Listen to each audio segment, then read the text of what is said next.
want to thank everybody for inviting me and for coming back. And it's especially good to be here because obviously nothing is happening in politics right now. Right? I definitely sign on to the new conventional wisdom, which is there's no such thing as conventional wisdom. We all remember when John McCain was dead. Then he was alive, maybe dead again, we don't know. We all remember when Hillary Clinton had a lock. Now she didn't. It's difficult to see what poll even could be right these days or where this is going. I have no idea who's going to win the White House this time. And I don't think anybody who tells you they do, they haven't been looking at how volatile all the numbers are. What I want to talk about is what I do know about right here and right now that affects our lives. And most of us here living in Lake County live a life stuck in traffic. We have often talked about renaming Half-Day Road as All-Day Road. And how especially the east-west corridors in our county are particularly locked up. One of the ways to mitigate traffic congestion is to expand Metro. Oh, not yet, not yet. And we've had some success. And I've got a little slideshow here because we just finished a big deal downtown on that. And let me point this out. The big X covers up the big transportation projects in our area. One of the biggest things that I did as your representative in Congress is get this North Central line built. This complements the North line here. And the North Central line is now the most successful, fastest growing commuter rail line in the United States. It was the first new rail line in the U.S. in 70 years.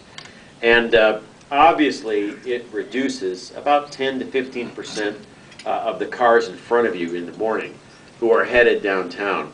It also increases real estate values for all of the homes along that way. When we wrote the transportation bill for the United States 3 years ago, we wrote it under the leadership of the most powerful member of Congress at the time, and that was Speaker Denny Hastert of Illinois. Which state won more than any other state in the Union in that bill? No accident. And what happened in that bill was we got massive projects approved to accelerate the economy of our state. And those are all identified here. Ones that we don't really use that much, but they help our economy. The Southeast Service, the new suburb-to-suburb Star Line, the UP upgrade, and the Northwest upgrade. For our congressional district, the Northwest upgrade and the Star Line being the two biggies. Now, the deal in transportation funding with the federal government is the feds pay 2/3 and the state pays 1/3. And so almost all of the battle in normal funding for transportation upgrades is to take on the enemy and defeat the enemy. The enemy is not the Democrats or Republicans, it's not the White House. The enemy is Texas, California, Pennsylvania, Ohio, and Florida. Big state delegations, really adept at grabbing transportation money. We wiped them out in the transportation bill of 3 years ago, and did a good job. No one ever expected that after defeating everyone across the board and getting all of these infrastructure upgrades approved, the state of Illinois would fail to come up with the local match. I have been working now for a year outlining what is at stake here. And yesterday we got the plan from Governor Blagojevich. We've now lost 2.5 years in the 5-year transportation bill. But we're coming up with no federal match. Yesterday Governor Blagojevich laid out his budget, and he touted $2.7 billion in funding for transportation upgrades. Like a lot of other things with the governor, you have to check behind the details. And actually, there was only $1 billion in financing that was new. We did the math last night with Metra and the RTA. And if you approve the governor's plan, the state of Illinois we'll walk away from $4 billion in federal transportation funding, which we think is the wrong way to go. Our view is no federal dollar should be left behind for transportation upgrades. And that would require, in the state budget, an additional $1.7 billion. By the way, this is out.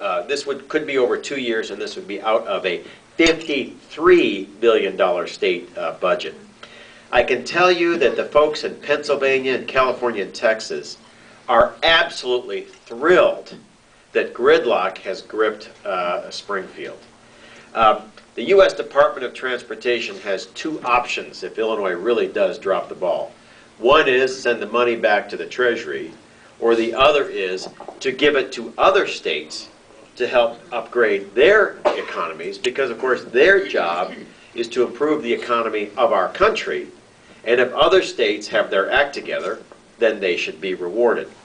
I am really concerned about where our state is going. What I particularly wanted to talk to you today to say that you should reach out to our state senators and representatives and say, please change the governor's plan. Make sure that every single federal dollar is claimed, because otherwise we really have a tough time. By the way, this is just, if the governor's plan is approved, this is who wins, which is everybody but us. And you can see quite a lot of other projects that are ongoing. Almost all of these projects in other states are underfunded right now. So when Illinois drops the ball, they will reap the whirlwind. That's issue number one. Issue number two that I wanted to raise with you is is that the new Social Security card, or you got the old one there? You guys all know what the current Social Security card looks like. Now, Waukegan police tell us that they seize roughly 24 counterfeit Social Security cards a week, just in Waukegan. We uncovered a Russian organized crime ring last year in Waukegan that was counterfeiting the Social Security card.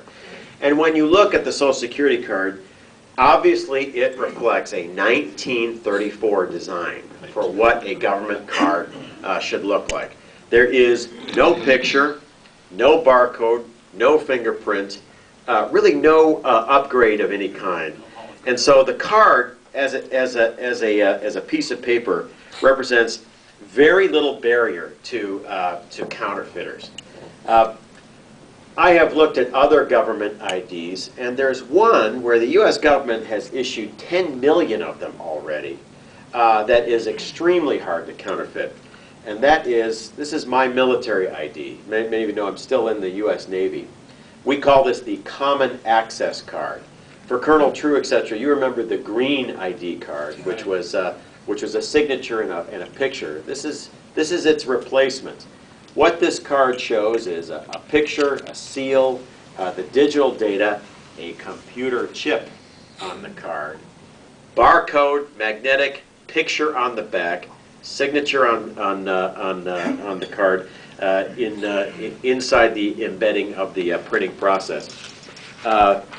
We have seen very few. Every card obviously is counterfeitable, but this is extraordinarily difficult to replace right now. You've all heard of the wave of ID thefts in the United States. Obviously, every American should be concerned about ID theft, but the crime falls particularly hard on senior citizens who can have their entire nest egg wiped out.